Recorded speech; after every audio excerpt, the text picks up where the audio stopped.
Hello and welcome to UC Trends 2022. I'm Rob Scott from UC Today, and this is our annual series where we speak to senior executives from some of the leading vendors in the UC and collaboration industry. So today, I'm delighted to be joined by Eric Olson, who's the VP of Sales in the Americas region for award-winning UC service management company Kurmi Software. Welcome, Eric. Thanks so much, Rob. Happy to be here. So to kick things off, could you tell us a little bit about how you got into the UC and collaboration space and how you came to be at Kurmi? Yeah, absolutely. So, Rob, I've been in the UC space, whether it's UC or UCAS or a combination of the two, for over a decade. I've been with various companies, fortunately, some great organizations going back to my time at West Corp, Intercall, which is now Intrado. Through my time at Vonage and up until PGI and now Kurmi, I've been part of this space for the better part of 15 years.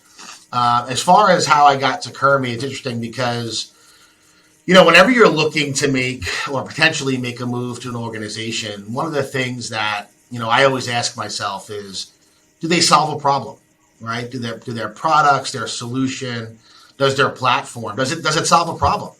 And when I look at Kurmi and the software that we're providing to global organizations, it certainly does exactly that. Over my time at various different UC and UCAS organizations, one of the consistent problems that I recognize almost everywhere that I've been has really been around implementation and management. Whether it's an enterprise adopting UC for the first time or maybe adding new technology such as collaboration, the implementation, rollout, and management of those services can be incredibly time consuming and it can be expensive.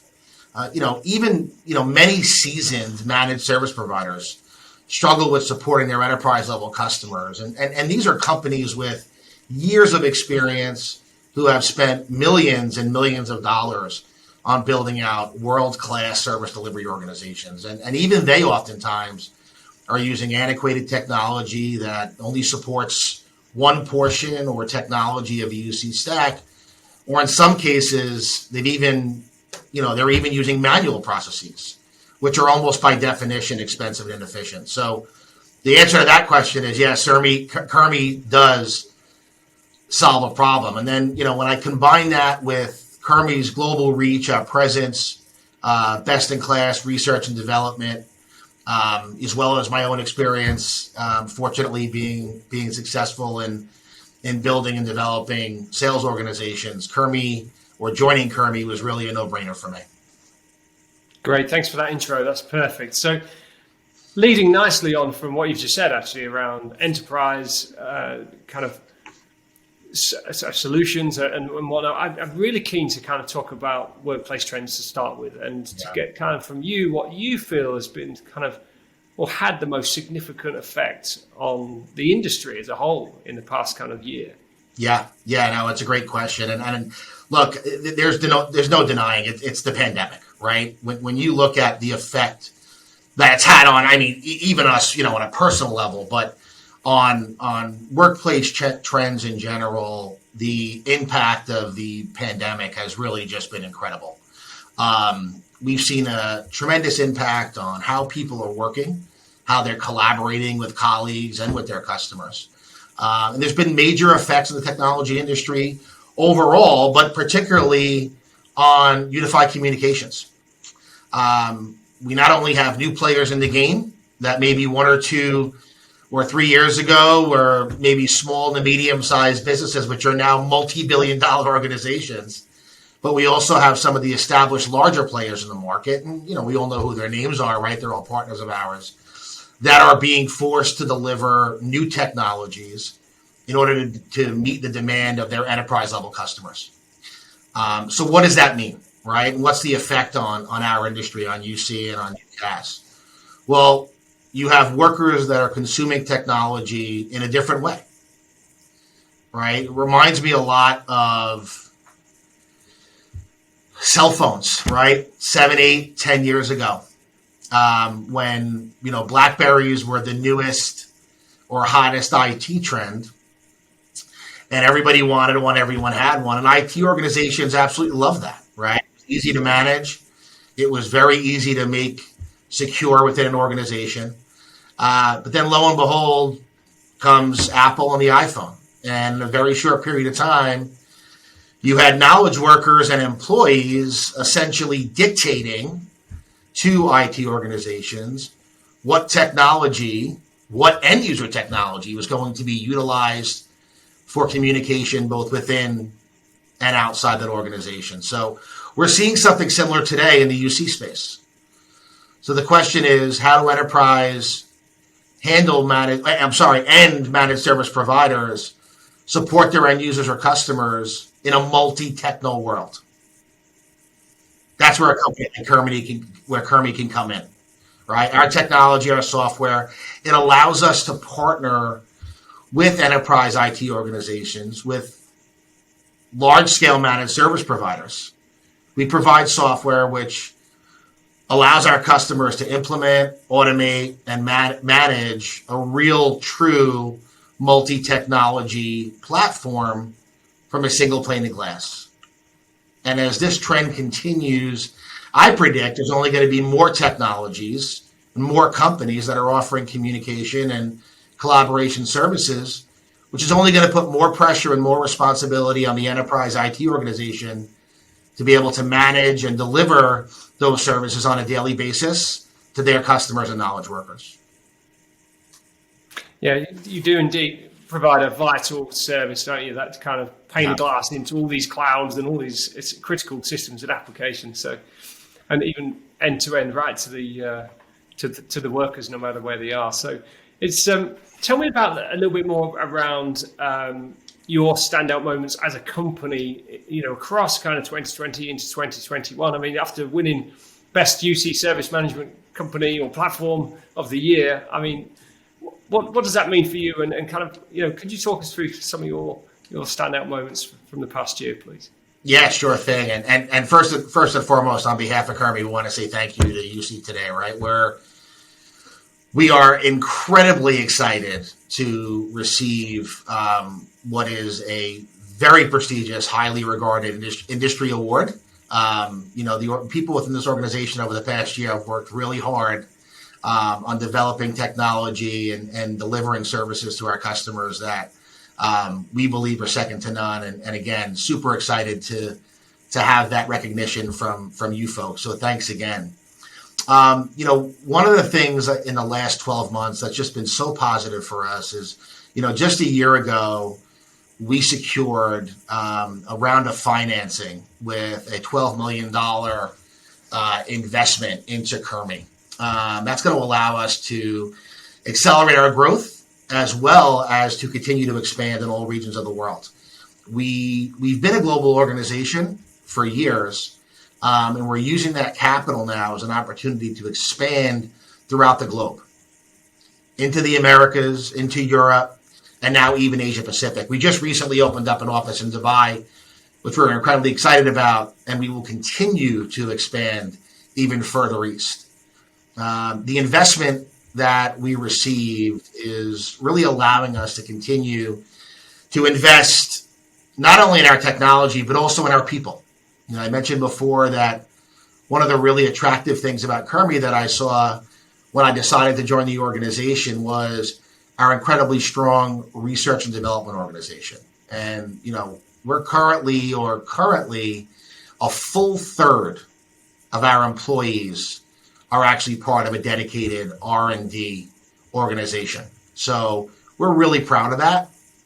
And what that really allows us and what that means to our customers is it allows us to be on the cutting edge of technology. It allows us to provide a solution to our customers that truly is, and I love this term, future-proof, right? As new technologies emerge, Kurmi is going to continue to provide automation software, which is going to allow our enterprise-level customers as well as our service provider customers to continue to implement, manage, and automate their UC technologies.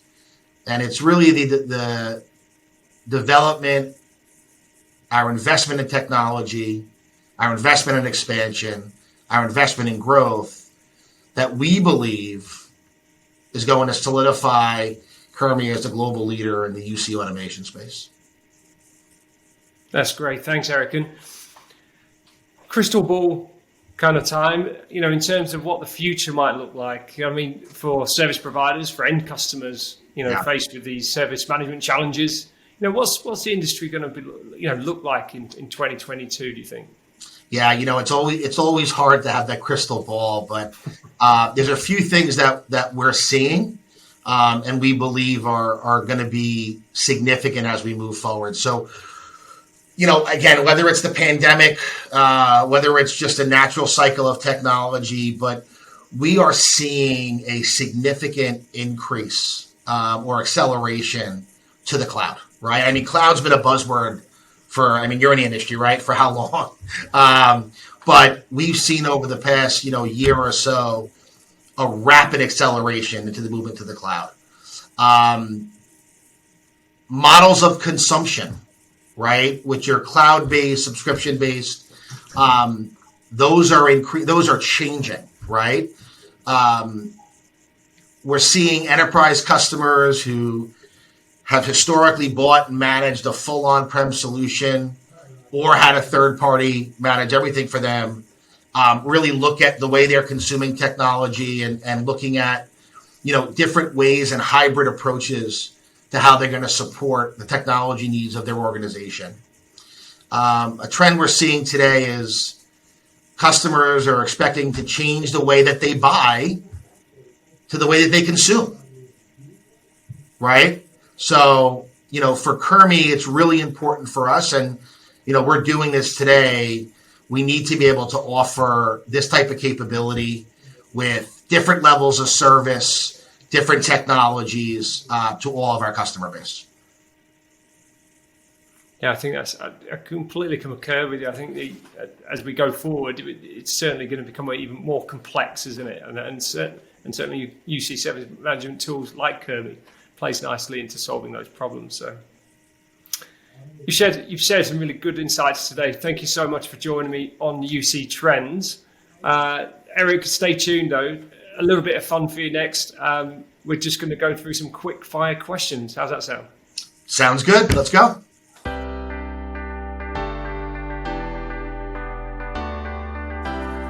Describe yourself in 3 words. 3 words. I would say passionate. I would say energetic. And probably loud. Absolutely. Well, first job. Oh, I worked at a pizzeria. And you can probably tell I haven't lost my taste for it. Favorite band? Do I have to pick just one? I would go Led Zeppelin, not in order. Led Zeppelin, U2, and Tool. Good choices. Thank you. Most watched movie ever? Oh, The Godfather, without a doubt. Do you know what everyone says, The Godfather? Yeah. I'm a real Godfather fan. Godfather Part 2, the best. Oh, they're amazing. Yeah, absolutely. Yeah. Favorite cuisine? Italian. What is your morning routine before work? Well, I usually spend about a half hour on my hair. And then after that, it's really about helping my kids. If I'm helping my kids with breakfast or lunch or whatever for the day. And then I like to, before I actually get into emails and work stuff, I actually like to take at least 30 minutes or so and try to catch up on current events that are not related to work. So I try to peruse the online version of the New York Times, Washington Post, and then I kind of get into the Wall Street Journal, which naturally brings me into business and into emails and Kurmi. And of course, daily edition of UC Today. UC Today, that goes without saying. I thought that was just assumed, Rob. I think it is. Tell us a surprising fact about yourself. Oh, geez. It's probably not that surprising, but I once won a buffalo wing eating contest when I was in high school. I ate 130 buffalo wings in one sitting. Classic. Wow. Not my proudest moment looking back on it, but I can see those photos. I was skinny back then, I swear. Yeah. If you could live in another country, where would you live and why? France, for multiple reasons. One, because we are our European headquarters, and we were founded in France. So if I didn't say France, I would probably be in trouble. But the truth is, Paris is my favorite city in the world, and I enjoy spending time there more than anywhere else. What's the most inspirational book you've ever read?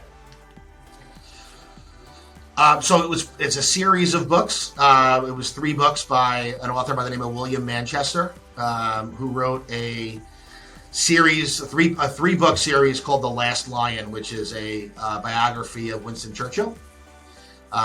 It's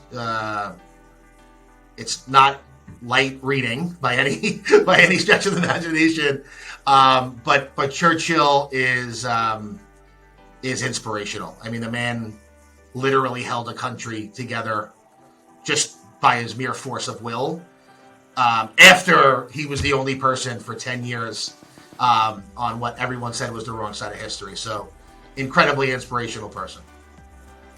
Favorite pastime? Reading and watching the New York Mets lose, unfortunately, but yes. How do you describe your job to your friends and family? Very slowly.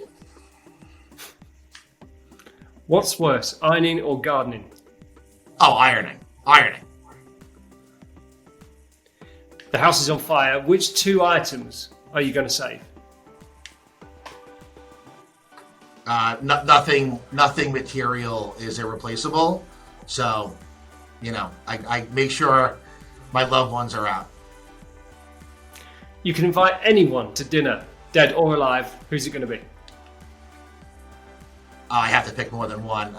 Churchill, of course, Thomas Jefferson, and Martin Luther King Jr. Virtual or in-person meetings? Oh, in person. If you could go back in time for a day, what date would you go back to and why? July 4th, 1776. It's the day the Declaration of Independence was signed. And it's the beginning of the most grand and, at least to this point, most successful experiment in modern history. Absolutely. If you could give your younger self advice, what would it be? Pay more attention. Good advice. Biggest business mistake? I mean, how much time do you have, right? So I would say it's not one specifically, but when I look back on my career, any mistake that I regret was always not taking enough risk, right? We never regret, and this is in life too, in my opinion. We don't regret the chances we took. We regret the chances that we didn't. Indeed. Which new technology will transform the industry? I would say AI, right? I mean, it's ubiquitous already. It's going to be even more so. It's not just our industry, but the world. Eric, thanks for taking time out to talk to me today. It's been really good talking to you. Thank you. Rob, it's been a real pleasure. Thanks so much for your time, and thank you again for the award. It's a pleasure. And that's it from us. If you've enjoyed today's interview, you can catch up on the complete UC Trends series at uctoday.com/trends. I'm Rob Scott from UC Today. Thanks for watching.